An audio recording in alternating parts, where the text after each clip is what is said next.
अस्सलाम वालेकुम नाजरीन, प्रोग्राम दूसरा रुख में खुशामदीद। मैं हूं आपका मेज़बान नादिर गुरामानी। नाजरीन, कल वज़ारत उज़्मा के लिए इंतखाब होगा और इसी के साथ साथ अगर आप देखें तो शहबाज शरीफ साहब मुस्लिम लीग नून, पीपल्स पार्टी और जो दीगर जमातें हैं उनके मुश्तरका उम्मीदवार हैं, जबकि दूसरी जानिब उमर अयूब साहब जो हैं वो वज़ारत उज़्मा के लिए उम्मीदवार होंगे।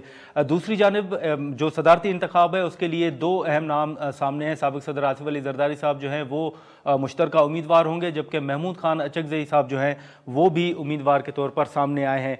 इस वक्त मुस्लिम लीग नून के मौलाना फजल रहमान साहब को मनाने की कोशिशें जारी हैं, लेकिन ताहाल ये खबरें सामने आ रही हैं कि मौलाना साहब के तहफ़्फ़ुज़ात दूर नहीं हुए और इसी तरह MQM के जो तहफ़्फ़ुज़ात हैं पीपल्स पार्टी के साथ वो भी बरकरार नज़र आ रहे हैं। फ़ारूक सत्तार साहब के मुताबिक पीपल्स पार्टी ने अभी तक साबिक़ सदर आसिफ अली ज़रदारी साहब के लिए वोट नहीं मांगा और जब वो राब्ता करेंगे तो इस पर मज़ीद बातचीत होगी। दूसरी जानिब ऐवान के अंदर भी और बाहर भी तहरीक इंसाफ का इंतखाबात में मुबैना धांधली के खिलाफ एहतजाज नज़र आ रहा है। आज भी PTI का एहतजाज मुल्क के मुख्तलिफ इलाकों में हुआ है। तो इस वक्त जो ओवरऑल सूरत हाल है हम इस पर बात करेंगे। मुस्लिम लीग नून के सीनियर रहनुमा सेनेटर इरफान सिद्दीकी साहब हमारे साथ मौजूद हैं। बहुत सिद्दीकी साहब, सर अब कल इलेक्शन होने जा रहा है वज़ारत उज़्मा के लिए और शहबाज शरीफ साहब जो हैं वो मजबूत उम्मीदवार हैं, लेकिन अभी भी जो आपके इत्तेहादी रहे 16 माह आपके करीबी रहे वो आपसे नाला नज़र आ रहे हैं। मौलाना साहब, उनके साथ मियाँ साहब ने मुलाकात भी की है लेकिन अभी तक उनके तहफ़्फ़ुज़ात दूर नहीं हुए। आप देख रहे हैं कि कल तो उन्होंने स्पीकर और डिप्टी स्पीकर के लिए JUIF ने वोट नहीं किया, उन्होंने एब्सटेन किया है। कल JUI जो है वो शहबाज शरीफ साहब को वोट करेगी या नहीं? बहुत शुक्रिया गुरमानी साहब, आपने हालात का तज्ज़िया भी किया। जहाँ तक हमारे पुराने एलाइज़ का ताल्लुक़ है और मौजूदा हालात में उनकी कदरे बदली हुई तरजीहात आपको नज़र आती हैं, तो ये सियासत का एक हिस्सा है। ना कोई मुस्तकिल एलाइज़ होते हैं, ना कोई मुस्तकिल हरीफ होते हैं। जहाँ तक मौलाना का ताल्लुक़ है, मौलाना जहाँ भी हों और जिस कैपेसिटी में भी हों, हमारे लिए बड़े मोहतरम हैं। मेरा तो एक उनसे ज़ाती इरादतमंदी और अक़ीदतमंदी का भी एक ताल्लुक़ है और हमारी जमात, हमारे लीडर ख़ुद मियाँ मोहम्मद नवाज़ शरीफ साहब, शाहबाज साहब, सब उनका बहुत एहतराम करते हैं। मौलाना के जो गिले शिकवे हैं उनमें बिल्कुल मौलाना एक सियासी मुदब्बर है। मैं समझता हूँ कि अहद हाज़र में सियासत के जो बदलते रूप हैं या सियासत के जो तकाज़े हैं उन पर मुकम्मल गिरफ्त रखने वाले लीडर्स में बहुत नुमायाँ हैं मौलाना। तो मौलाना के साथ हमारी गुफ्तगू चलती रहेगी। हमें यकीन है कि मौलाना किसी ऐसी मुहिम जोई का हिस्सा नहीं बनेंगे, चाहे उन्हें कितने ही इलेक्शन से इख्तलाफात क्यों ना हों, जो निज़ाम को तिलपट करे या पार्लिमानी सिस्टम को ज़ख्म पहुँचाए। उनके जो गिले हैं वो जमहूरी अक़दार के दायरे के अंदर रहेंगे। इसी तरह हमारे जो दूसरे अचकज़ई साहब का आपने ज़िक्र किया, तो अचकज़ई साहब भी अपनी एक सोच रखते हैं, नज़रिया रखते हैं, हमारे हलीफ रहे हैं, जमहूरी कदरों पे यकीन रखने वाली शख्सियत हैं। तो वक्त के तकाज़ों के मुताबिक अगर कोई अपना रुख तब्दील करता है या अपना एक नया रास्ता चुनता है या अपने आप को कंफर्टेबल फील करता है किसी के साथ बैठा हुआ, तो वो उसका इस्तेकाक है, हमें उस पर कोई एतराज़ नहीं है। नहीं, लेकिन सर वो कल वोट करेंगे शहबाज शरीफ साहब को? आप मुझे नहीं मालूम कि ज़ाहिर है कि अगर उन्होंने अपने आप को PTI के हमायत याफ्ता या जो जिसको आप सुन्नी तहरीक कहते हैं उसके उम्मीदवार के तौर पर अपने आप को सामने ला रहे हैं, तो ज़ाहिर है कि वो उसी कबीले को वोट करेंगे, बज़ाहिर ये लगता है। लेकिन उनके वोट करने से या ना करने से कोई मटीरियल फ़र्क नहीं पड़ता। हम ज़रूर चाहते हैं कि जो जमहूरी जद्दोजहद वाले लोग हैं, जैसे मौलाना हैं या ख़ुद अचकज़ई साहब हैं, ये हमारे साथ रहें, हमारे साथ भले लगते हैं। हमारे साथ जब वो चलेंगे तो लेन देन के बग़ैर भी उनका हमारे साथ रहना हमारे कद काठ को बढ़ाता है और हमारी ख्वाहिश है। हाँ, लेकिन सर अब यहाँ पर जो एक कन्फ्यूजन है, पीपल्स पार्टी का तो मौक़िफ़ आ चुका है कि वो काबीना में शामिल नहीं होंगे, लेकिन क्या आप ये इम्कान देख रहे हैं कि आने वाले दिनों में अगर सूरत हाल तब्दील हो तो पीपल्स पार्टी जो है वो वफाकी काबीना में शामिल हो जाए? आपको ऐसा माहौल नज़र आ रहा है?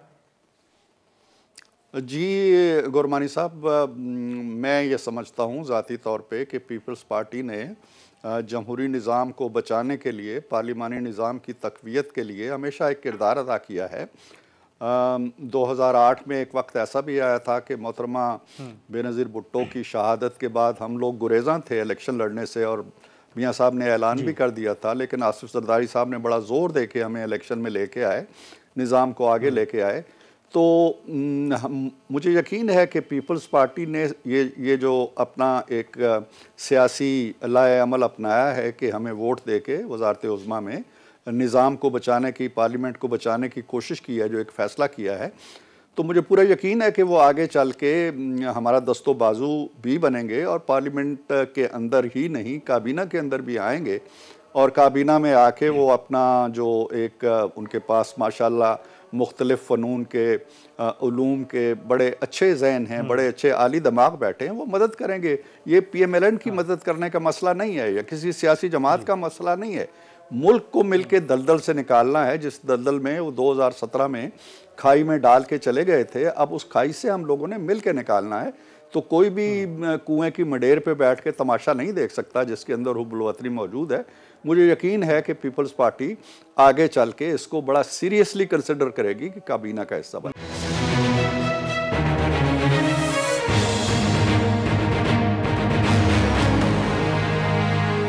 प्रोग्राम में दोबारा खुशामदीद। इरफान सिद्दीकी साहब, अभी अगर आप सूरत हाल देखें तो अली अमीन गंडापुर साहब जो हैं वो वज़ीर आला खैबर पख्तूनख्वा जो हैं वो बन गए हैं। हमने देखा कि उनसे मुतलिक जो आपका मौक़िफ़ था, जो दीगर जमातों का मौक़िफ़ था, आप समझते हैं कि अब उनकी एक सूबे में हुकूमत और अली अमीन गंडापुर साहब जिनके खिलाफ केसेस थे, अब वो अगर वज़ीर आला बन गए हैं, तो जो आप लोगों का मौक़िफ़ था, हम ये कह सकते हैं या ये तासुर लिया जा सकता है कि वो मौक़िफ़ दुरुस्त नहीं था? यानी हमारे किस मौक़िफ़ का जिक्र कर रहे हैं आप? सर, जो उनके खिलाफ केसेस थे, जो उन्होंने मुजाहरे किए, जो 9 मई के हवाले से कहा गया। देखें जी, हमारा जो मौक़िफ़ है वो किसी के रास्ते की रुकावट नहीं बन सकता, या हमारे बारे में किसी दूसरी जमात का मौक़िफ़ जो है वो हमारे रास्ते की रुकावट नहीं बन सकता। अगर लोगों ने उनको वोट दिया है और वो जीत के आए हैं तो उनका एक इस्तेकाक है। हमें जिस चीज़ पे दो बातों का हम गिला करते हैं, और मैं ज़ाती तौर पे ख़ास तौर पे उसका तज़किरा करता हूँ। एक तो ये है कि जो 9 मई है, 9 मई हमारी तारीख़ का एक दिन ही नहीं है, या एक स्याहबख्श शाम नहीं थी। एक पूरी फ़िलासफ़ी चेंज हो गई है। एक जमात ने एक जमात के तौर पर हमला किया है पाकिस्तान की सिक्योरिटी के ऊपर, सिक्योरिटी इदारों के ऊपर, शोहदा की यादगारों के ऊपर। 200 से ज़्यादा मकामात को निशाना बनाया है, कोयटा से लेके आप कहीं चतराल तक चले जाएं। हमें ये गिला था कि ये लोग, अगर जैसा कि सारी दुनिया ने देखा कि इसमें मुलव्वस हैं, तो मुलव्वस हैं। अगर ये मुलव्वस हैं तो इनको इन किरदारों को फिर सियासत से ज़रा अलग कर देना चाहिए था, लेकिन ऐसा नहीं हो सका।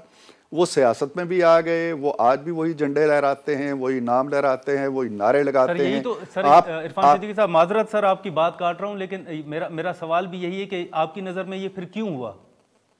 ये इसलिए हुआ, मैं यही तो जवाब दे रहा हूँ, इसलिए हुआ कि हम 9 मई और 8 फरवरी के दरमियान कोई फ़र्क ही नहीं कर सके। फ़र्क कर लेना चाहिए था, और जिन लोगों पे ये जिम्मेदारी आयद होती थी, निगरान हुकूमत पे होती थी, उसके इदारों पे होती थी, कि वो उन किरदारों को एक नॉर्मल सियासी जमात का लबादा ओढ़ के सियासत में आने की कि से पहले ज़रा सोच लें कि क्या 9 मई का क्या करना है। अगर दरगुजर करना है तो बहुत अच्छी बात है, माफ़ कर दें, कहें जी हमने आम माफ़ी दे दी है, जो हुआ सो हुआ, और वो हम एक सादा व मासूम सियासी किरदार है, वो भी हैं, वो ये भी हैं। तो अब आप देख लें ना, 2-3 दिन को आप देख लें। आप लाहौर की असम्बली में देखें क्या हुआ है, आप यहाँ कौमी असम्बली में 2 दिन से देखें क्या हो रहा है, आप खैबर पख्तूनख्वा की असम्बली में देखें क्या हो रहा है, आप वहाँ के वज़ीर आला की तकरीर देखें कि वो क्या कह रही है।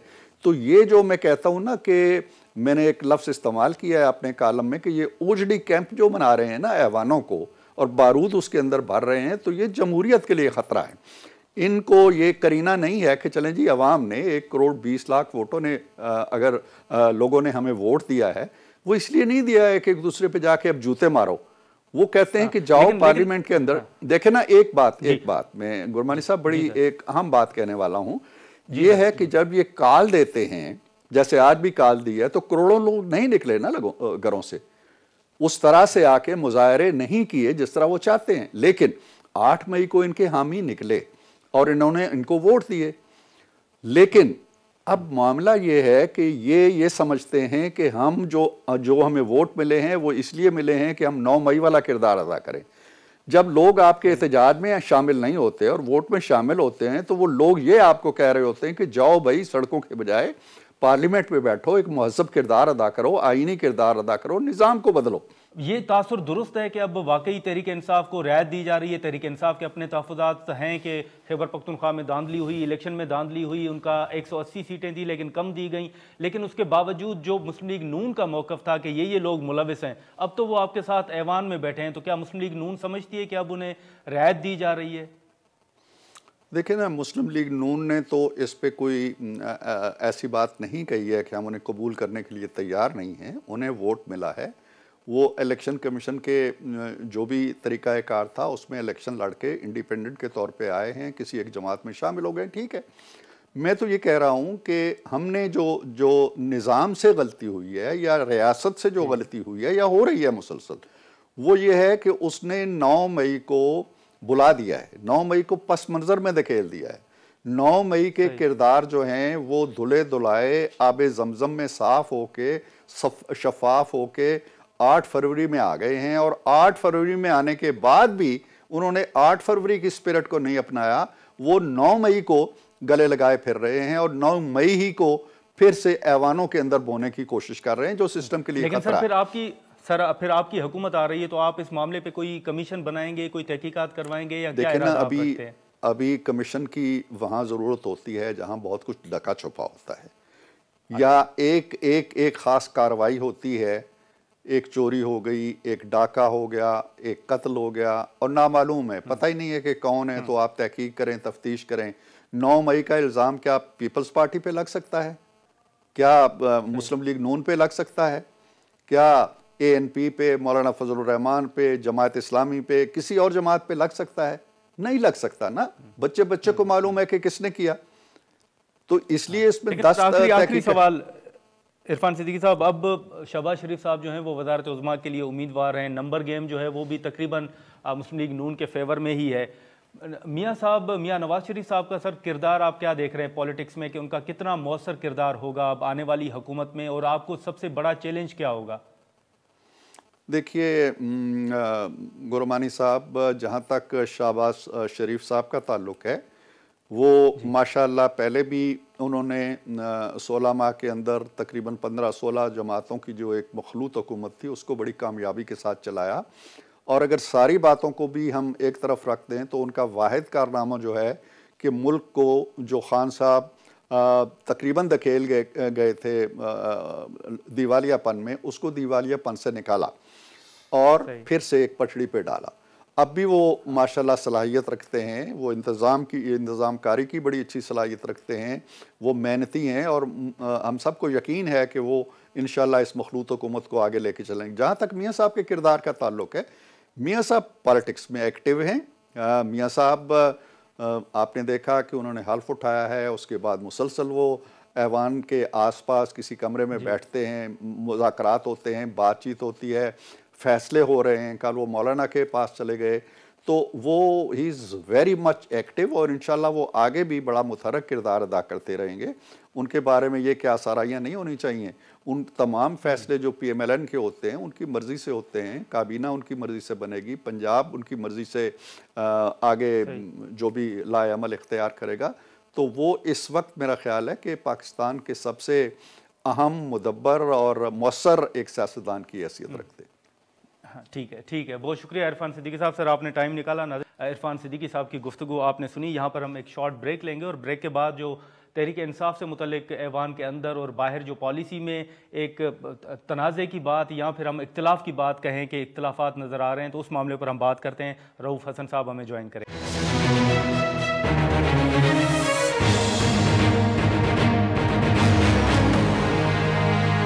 प्रोग्राम में दोबारा खुशामदीद नाज़रीन। सेनेटर इरफान सिद्दीकी साहब की गुफ्तगू आपने सुनी। हम तहरीक इंसाफ का मौक़िफ़ भी जानने की कोशिश करेंगे। तहरीक इंसाफ के सीनियर रहनुमा रऊफ़ हसन साहब हमारे साथ मौजूद हैं। बहुत शुक्रिया रऊफ़ हसन साहब। सर, इस वक्त अब मुख्तलिफ जो जमातें हैं उनके साथ आपकी मुलाकातें भी चल रही हैं। अचकज़ई साहब आपके साथ हैं, सदारती उम्मीदवार हैं, और मौलाना साहब के साथ भी आपके राब्ते और मुलाकातें जारी हैं। अब यहाँ पर जो पीटीआई के ऊपर तनकीद हो रही है वो ये सवाल उठाया जा रहा है कि जब मौलाना साहब जिनका जलसों में नाम लिया जाता था, तनकीद की जाती थी, आप उनके लिए उनके साथ बैठने के लिए तैयार हैं, तो फिर जो दो बड़ी जमातें हैं, मुस्लिम लीग नून, पीपल्स पार्टी, आप क्या समझते हैं कि बतौर पार्लिमानी जमात उनके साथ मुज़ाकरात या बैठना मुनासिब नहीं था? जहाँ तक pre election and post election का सवाल है जी, तो हमारे तो कुछ प्रिंसिपल्स हैं जो कि हम उन पर कारबंद रहते हैं, और हम उनमें वो फ्लेक्सिबल तो पॉलिटिक्स में इंसान को होना पड़ता है, लेकिन कुछ ऐसे हकायक होते हैं जिनको आप फरामोश नहीं कर सकते। जिन चीज़ों के खिलाफ हमारी जद्दोजहद है, पाकिस्तान तहरीक इंसाफ की जद्दोजहद है, वो ये जो तीन बड़ी पार्टी हैं, पीपल्स पार्टी, PMLN और MQM, वो उसकी परवरता है। इलेक्शन चोरी हुए हैं, और इलेक्शन चोरी इन लोगों ने मिला के किए हैं, सब लोगों ने। कंसिक्वेंटली जो हमारी जद्दोजहद है वो इन जमातों के भी खिलाफ है। सो इनके साथ कोलैबोरेशन का कोई मार्जिन रहता नहीं है हमारे पास इस वक्त इस स्टेज के ऊपर। बाकी जमातों के साथ हम बातचीत कर रहे हैं, वो हम जमहूरियत की जड़ें मजबूत करने के लिए और जमहूरियत का कल्चर जो है वो फ़रोग़ देने के लिए उनको हम कोशिश कर रहे हैं कि वो एक प्लेटफॉर्म के ऊपर आए। इस सिलसिले में आज हमने महमूद खान अचकज़ई साहब को अपना प्रेसिडेंशियल कैंडिडेट नॉमिनेट किया है, और ये आई थिंक एक बहुत ज़्यादा प्रोग्रेसिव स्टेप है जो कि पाकिस्तान तहरीक इंसाफ ने लिया है, और ये जो नेशनल हार्मनी है, नेशनल कोहीशन है, उसको फ़रोग़ देगी। खासकर महमूद खान अचकज़ई साहब का जो ताल्लुक है वो एक पसमानदा तबके, एक पसमानदा सूबे से है, और बलूचिस्तान की तरक्की किसी जमात की, किसी हुकूमत की प्रायोरिटी नहीं रही। हम फील करते हैं और हम महसूस करते हैं कि hopefully in times to come ये एक चेंज जो है उसका पेशखामा साबित होगी। तो नहीं, लेकिन सर माजी में जलसों में तो करप्शन के इल्ज़ाम आप मौलाना साहब पे भी लगाते रहे हैं, तो अब आप समझते हैं कि माजी में जो मौक़िफ़ था या जो तनकीद थी या उस वक्त ये सारा गलत था, जो तनकीद या जो इल्ज़ाम थे, आप समझते हैं कि वो तनकीद जायज़ नहीं थी? देखिए, हमने जो तनकीद की है वो बिल्कुल जायज़ थी, लेकिन आप सिर्फ मुझे एक सवाल का जवाब दीजिए कि ये इलेक्शन PDM 1 के बाद जब इलेक्शन तक ये जो इलेक्शनरिंग हुई है, उसमें PMLN और पीपल्स पार्टी का एक दूसरे के बारे में क्या ख्याल था? किस किस्म की जुबान एक दूसरे के बारे में नहीं, रऊफ हसन साहब, जो PDM का आप जिक्र कर रहे हैं, सवाल किया, जवाब सुन लें प्लीज। ऐसे नहीं चलेगा कि आप सवाल पे सवाल करें और मेरा जवाब ना सुने। नहीं सर, मैं आपकी बात को आगे बढ़ा रहा था, जो आपने PDM का जिक्र किया मैं उसी पे आ रहा था। जी, आप कंप्लीट करें सर। मेरी अर्ज ये है कि अब हमने कोई मौलाना फजल रहमान साहब के साथ कोई कोलेशन या कोलैबोरेशन की बात अभी नहीं की है, क्योंकि KP के अपना एक कल्चर है, इसलिए उस कल्चर के कॉन्टेक्स्ट में हमारे जो कुछ लोग हैं उन्होंने उनको कॉल ऑन किया है। अगर वो हमारी जद्दोजहद के प्रिंसिपल्स को एक्सेप्ट करेंगे और हमारी जद्दोजहद के उन प्रिंसिपल्स की बेसिस के ऊपर हमारे साथ वो कोलैबोरेट करेंगे तो हम उनको कबूल करेंगे। आज पीपल्स पार्टी ये जो इलेक्शन के ऊपर शब खून मारा गया है, अगर वो उस शब खून को वकेट करवाने के लिए एग्री कर जाती है तो ठीक है, मिल जाए, बात करें, लेकिन वो नहीं करेंगी। जी अच्छा, नहीं, लेकिन सर आपने PDM का नाम लिया, मैं उसी पे आ रहा था कि जो बार बार तहरीक इंसाफ PDM हुकूमत का नाम ले रही है, तो PDM के सरबराह तो मौलाना साहब थे जिनके साथ आप बैठ रहे हैं। देखिए, मैंने पहले आपको इस सवाल इसमें मैंने अभी जवाब आपको दे दिया है कि हमारे जो प्रिंसिपल्स हैं, हमारा जो प्रायोरिटी प्रिंसिपल है इस वक्त, जो हमारी डिमांड है वो ये है कि इलेक्शन के ऊपर जो शब खून मारा गया है, इलेक्शन की जो रिगिंग की गई है, जो धांधला किया गया है, उसको हमने वकेट करवाना है, और उसके लिए हम अपने तमाम ऑप्शन इस्तेमाल कर रहे हैं। अगर कोई पॉलिटिकल जमात जो है हमारे साथ मिलकर उस धांधले को वकेट करा सकती है या कराना चाहेगी या उसके प्रायोरिटीज में शामिल है, तो हम उसके साथ बात कर लेंगे। लेकिन हमें पता है ना कि वो ये बड़ी तीन जमातें तो करवाने वाली, वो धांधला करवाने वाली हैं, तो उनके साथ कैसे हम। लेकिन इसी के साथ साथ रऊफ हसन साहब, अब जो रिजर्व सीट्स का मामला है वो आपका इलेक्शन कमीशन फिर अदालतों में जाने से मुतल्लिक भी आपका मौक़िफ़ है, ये अगर रिजर्व सीट्स आपको मिल जाती हैं, अगर आपका नंबर थोड़ा बढ़ जाता है, तो क्या फिर मुस्तकबिल में तहरीक इंसाफ मौजूदा हुकूमत जो बनने जा रही है उसके खिलाफ तहरीक अदम-ए-एतमाद लाने का ऑप्शन भी इस्तेमाल कर सकती है? आप समझते हैं कि आने वाले दिनों में ऐसा कोई माहौल पैदा होगा? देखिए जी, अगर हमारी जमातें, हमारी सीट्स हमें मिल जाती हैं तो, और हमें हमारी रिजर्व सीट्स वो भी मिल जाती हैं, तो ये हुकूमत कायम ही नहीं रहेगी। हमारे पास क्लोज टू 200 सीट्स हो जाएंगी। उसके बाद कायम तो रहेगी ना सर, जब तक आप नो कॉन्फिडेंस मोशन ना लाएं। जी, वो देखेंगे क्या मैंने कहा सर कायम तो रहेगी ना। देखिए वो कंडीशन ये है ना कि हमारी जो है सीट्स जो चोरी की गई हैं वो हमें वापस मिले, और वो जो हमारी रिजर्व सीट्स में से हमारा जो हिस्सा है वो हमें वापस मिले। तो उसके बाद तो जो एग्जिस्टेंट हुकूमत है उसके कायम रहने का कोई जवाब नहीं रहेगा ना, इनके पास नंबर्स ही नहीं होंगे। अच्छा, तो हम ये कह सकते हैं कि ये ऑप्शन टेबल पे हो सकता है अगर आपको ये सीटें मिल जाएं जो आपके मुताबिक, जो आपका मौकफ है, अगर ये नंबर आपके बढ़ जाते हैं तो ये टेबल पे ऑप्शन जरूर होगा। देखिए जो अगर नंबर्स बढ़ जाते हैं तो हुकूमत हमारी बनेगी भाई, ये ऑप्शन की क्या बात है। अगर हमारे पास 200 नंबर्स आ जाते हैं, मेंबर्स आ जाते हैं नेशनल असेंबली में, तो इस हुकूमत के कायम रहने का जवाब ही खत्म हो जाते हैं।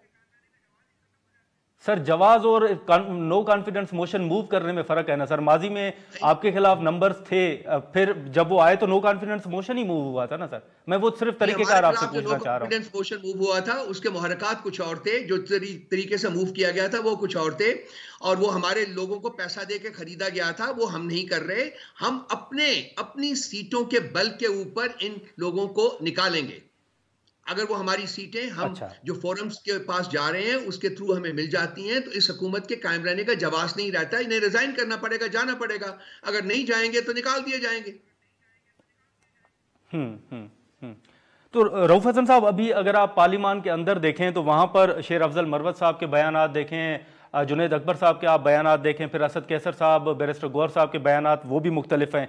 अब यहाँ पर सर रऊफ हसन साहब जो सवाल उठ रहा है वो ये है कि पार्लियामान के अंदर और बाहर जो पीटीआई की पॉलिसी है उसमें एक ये इख्तिलाफ नजर आ रहा है कि कुछ लोग ये कह रहे हैं, एग्रेसिव पॉलिटिक्स की बात कर रहे हैं, कुछ कह रहे हैं कि हम ऐवान को चलने नहीं देंगे। असद कैसर साहब कह रहे हैं कि नहीं, हम तो ऐवान में आइन और कानून के मुताबिक चलेंगे।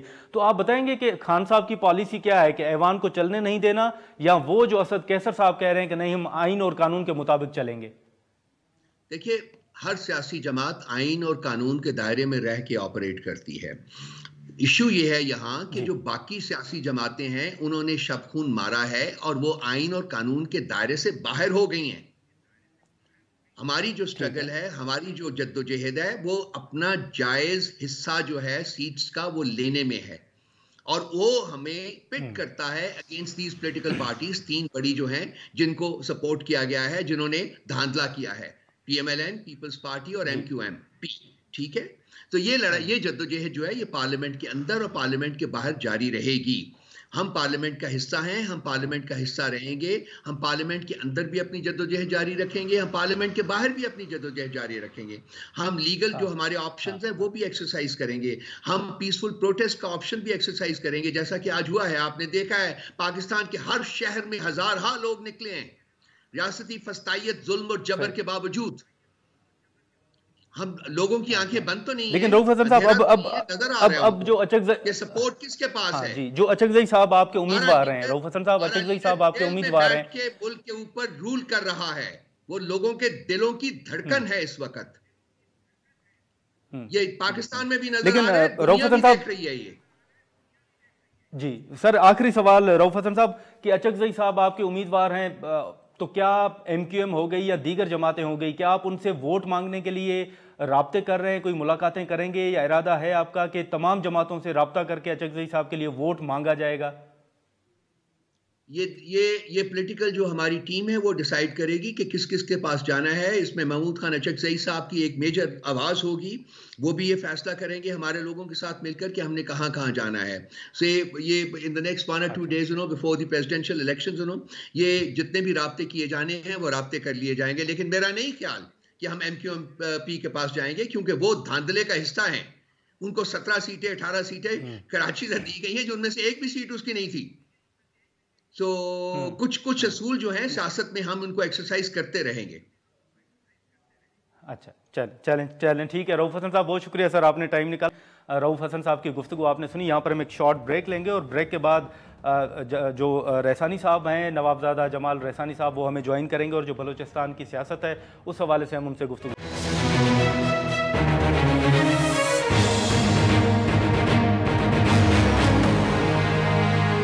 प्रोग्राम में दोबारा खुशामदीद नाज़रीन। जो इरफान सिद्दीकी साहब का मौक़िफ़ था मुस्लिम लीग नून के हवाले से और पीटीआई के हवाले से जो उन्होंने बात की, और उसके बाद रऊफ हसन साहब की गुफ्तगू आपने सुनी। इस वक्त हमें स्टूडियो में ज्वाइन किया है पीपल्स पार्टी के रहनुमा नवाबजादा जमाल खान रैसानी साहब। बहुत शुक्रिया रैसानी साहब, आपने टाइम निकाला। सर, अब सबसे पहले तो आपकी बलूचिस्तान में हुकूमत है, वहाँ पे सीएम आपका है, आप क्या देख रहे हैं कि आपकी पार्टी के लिए बलूचिस्तान में जो कौन से ऐसे मसाइल हैं जो आप समझते हैं कि तरजीही बुनियादों पर हल होने चाहिए, और पीपल्स पार्टी के लिए बलूचिस्तान में कौन सा बड़ा चैलेंज आप देख रहे हैं? बिल्कुल जी, सबसे पहले तो सरफराज बुगटी साहब को मैं वज़ीर आला बलूचिस्तान होने पर मुबारकबाद भी पेश करता हूँ, और मैं ये उनसे दरख्वास्त करूँगा कि सबको, दोस्तों को, इत्तेहादियों को साथ लेके चले। जो मसले बलूचिस्तान के हैं वो, क्योंकि होम मिनिस्टर भी रह चुके हैं बलूचिस्तान सूबाई गवर्नमेंट में, और केयर टेकर में इंटीरियर मिनिस्टर भी रह चुके हैं, वो ख़ुद वाकिफ़ हैं। लेकिन जो हाईलाइट करनी चाहिए वो है, सबसे पहले तो टेररिज्म का मसला है, लॉ एंड ऑर्डर सिचुएशन है, और उसके बाद जो मिसिंग पर्सनस का इशू होता है, जो कि बहुत बड़ा इशू है, ठीक है ना जी। अगर हम टेररिस्ट को अगर हम हाईलाइट कर रहे हैं तो इसी तरह मिसिंग पर्सनस का इशू जो होता है उसके साथ लिंक होता है। तो एज अ वज़ीर आला उनको चाहिए कि ये एड्रेस करें, क्योंकि अगर ये दो एड्रेस होंगे तभी जाके हम एजुकेशन को एड्रेस कर सकेंगे, हेल्थ फैसिलिटीज़ को एड्रेस कर सकेंगे, और वो जो बुनियाद बन चुका है टेररिस्ट बनाने का, मिसिंग पर्सनस को बनाने का, वो बुनियाद हमें हटाना होगा, ख़त्म करना होगा। नहीं, लेकिन हम मिसिंग पर्सनस वाले इशू पे भी आते हैं, लेकिन अब जो ऐवान में चल रहा है, कल भी ऐवान में आप मौजूद थे, हमने देखा कि मौलाना साहब ने वोट नहीं दिया स्पीकर और डिप्टी स्पीकर के इलेक्शन में। नवाज शरीफ साहब उनको मुसलसल मनाने की कोशिशें कर रहे हैं, वो पीटीआई के साथ भी बातचीत कर रहे हैं। ये सदर और वज़ीर आज़म के इलेक्शन में आप क्या देख रहे हैं? मौलाना साहब कहाँ खड़े होंगे, मान जाएंगे या नहीं? मौलाना साहब देखिए एक पाकिस्तान के बड़े लीडर हैं, और उनको सियासी जो मैच्योरिटी है वो दिखानी चाहिए। मैं समझता हूँ कि वो बाय के जो दूसरे बड़े पार्टीज़ हैं उनके साथ मिलकर अपना जो हुकूमत है वो बनाए, क्योंकि उनकी भी बलूचिस्तान से ज़्यादातर मेरे ख्याल से नेशनल असम्बली की सीट्स हैं। हाँ। तो जो वो अपोजिशन में बैठ कर नहीं कर सकते वो हुकूमत बेंचेस पे बैठ कर सकते हैं, और बलूचिस्तान को तो अपोजिशन में वो कभी भी वो नहीं कर सकते। अगर अब्लाइज करना है तो ट्रेजरी बेंचेस पे ही होंगे। हाँ। अगर उनके जो एमएनएज मुंतखब हुए हैं, अगर वो काम करना चाहते हैं अपने लोगों के लिए, तो तभी होगा जब वो ट्रेजरी बेंचेस पे होंगे।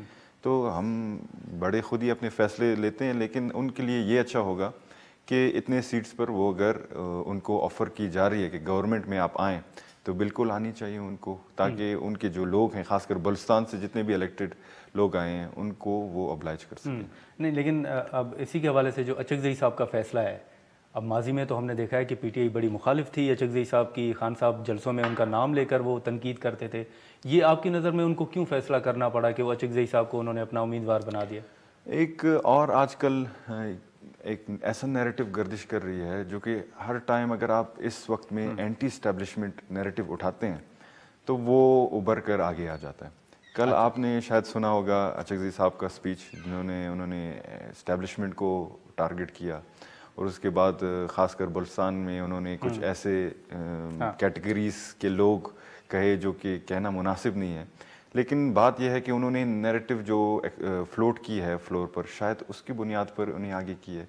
लेकिन एक बात का तुक होता है ना, अगर पहले ये लोग इत्तेहादी थे, ठीक है, फिर भी एक बात बनती है। लेकिन जैसे आपने कहा कि खान साहब खुद मतलब पर्सनल अचकज़ई साहब को अटैक करते आ रहे हैं, तो अभी कोई तुक नहीं बनता कि एक ही जगह पे बैठ के उनको प्रमोट करना और प्रेसिडेंशियल सीट पे प्रमोट करना। उम्मीदवार हैं उनके। लेकिन यहाँ पर जमाल साहब ये भी एक जो इलेक्शन के हवाले से पीटीआई का मौक़िफ़ है, वो मौलाना साहब का भी मौक़िफ़ है कि उन्हें सीटें नहीं दी गई।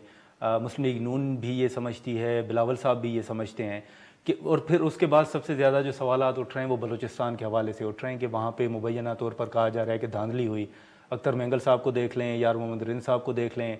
अब ये भी कहा जा रहा है कि मंझे हुए सियासतदान जो थे वो पीछे रह गए और दूसरे जो हैं वो जीत गए। इवन आपके ऊपर बड़ी तनकीद हुई कि आप जीत गए, दूसरे सीनियर हार गए। तो आप समझते हैं कि वाकई वहाँ पे कुछ? जहाँ तक बलूचिस्तान का सवाल है, मैं समझता हूँ कि जब ये जो रो रहे हैं आजकल, इस दफ़ा तो उनको सबको रिप्रेजेंटेशन मिली। नेशनलिस्ट को कह रहा हूँ, महमूद खान अचकज़ई को रिप्रेजेंटेशन मिली नेशनल असम्बली में, डॉक्टर मालिक ने कुछ सीट उठाए प्रोविंशियल में, अख्तर मेंगल साहब को रिप्रेजेंटेशन मिली है। तो पहले ऐसे कभी नहीं हुआ। लेकिन जो प्रोविंशियल सीट्स पर इन्हें कामयाबी हासिल नहीं हुई है, इसकी बड़ी वजह यह है कि उनका जो परफॉर्मेंस रहा है। जिस हल्के से मैंने इलेक्शन लड़ा उस पे 3 MPA थे, 2 MPA बलूचिस्तान नेशनल पार्टी के थे, ठीक है, और उनका जो MNA था उनको फेडरल मिनिस्ट्री भी मिली थी। उसके बावजूद वो जो इलाके के इश्यूज़ हैं उसको एड्रेस नहीं कर पाए। इसी तरह अगर अख्तर मेंगल साहब जीते हैं, अपने इलाका जो इनका वड है उधर से जीते हैं, अगर आप 4 सीटों पे इलेक्शन करते हो, अगर आप समझते हो कि आपका पार्टी इतना मजबूत है कि लोग आपको लाइक करते हैं, तो आप अपने आम वर्कर को टिकट देते हैं। आप खुद क्यों इधर से इलेक्शन लड़ रहे हैं? ये आपका इलाका भी नहीं है। हाँ। और जो मुझ पे तनकीद करते हैं, मेरा घर इसी हल्के में है। मैं जब वजीर था मैंने बहुत काम किए इन लोगों के लिए। इसके अलावा मेरे वालिद की कुछ कुर्बानियाँ हैं। हमारे सूबाई जो कैंडिडेट्स थे उनका बड़ा होल्ड यहाँ रहा है। जो भी इलेक्शन हारता है वो ऐसे ही कहता है कि धांधली हुआ है। रिप्रेजेंटेशन सबको इक्वली मिली है।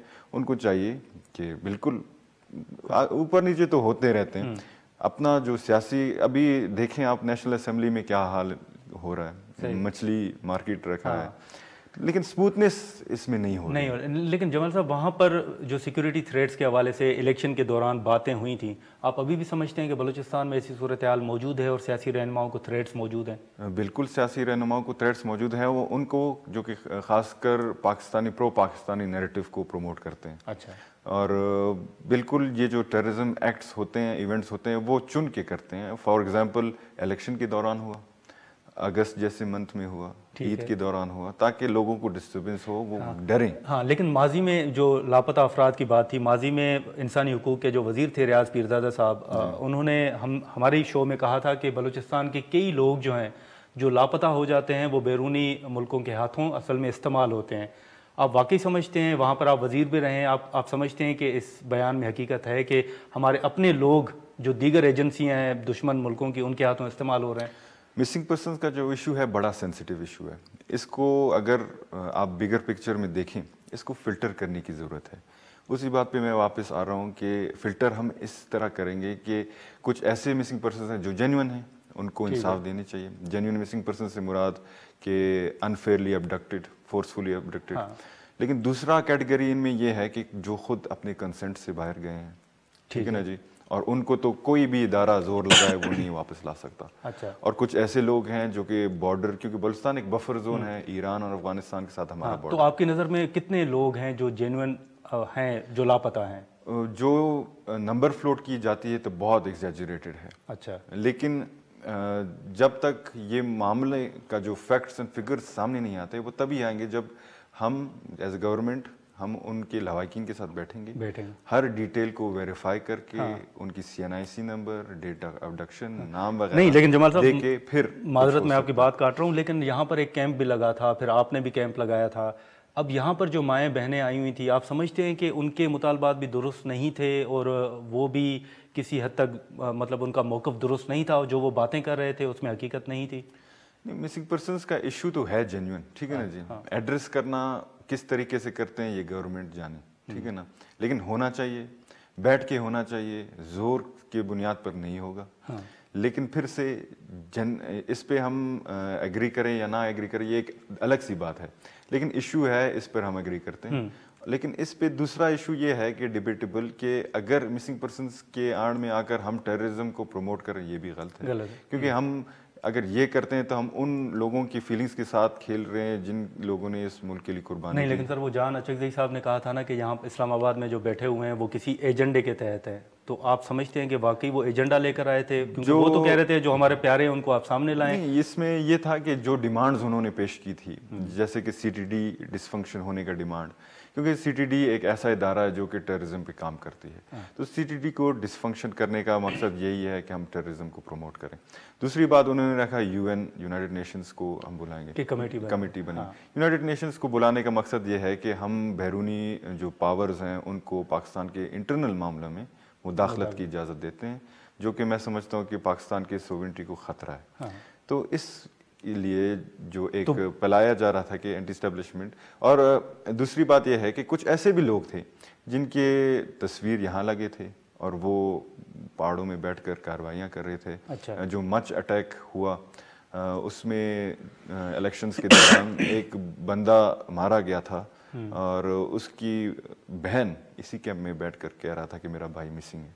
तो ये कुछ ऐसी चीजें तो सर हैं फिर जो आप कि उनको- नैरेटिव को आप नहीं damage समझते कि करते फिर हैं। उनको ऑन बोर्ड लेना चाहिए, जो लवाहिकीन है उनको बताना चाहिए, जो तफसीलात हैं वो सामने रखें, उनको सुने? बिल्कुल जी, यही बात मैं कह रहा हूँ कि उनको ऑन बोर्ड होना चाहिए, गवर्नमेंट के साथ ऑन बोर्ड होना चाहिए। तो वो बुक्टी साहब को उनको क्या करना वेरीफाई चाहिए? बुक्टी साहब कमीशन बनाएं, उनके साथ बैठें, आपकी नज़र में क्या करना चाहिए? कमीशन बननी चाहिए मिसिंग पर्संस की, लेकिन ऐसे लोग लाएं जो कि ट्रूथ सीकिंग की तरफ बढ़ें।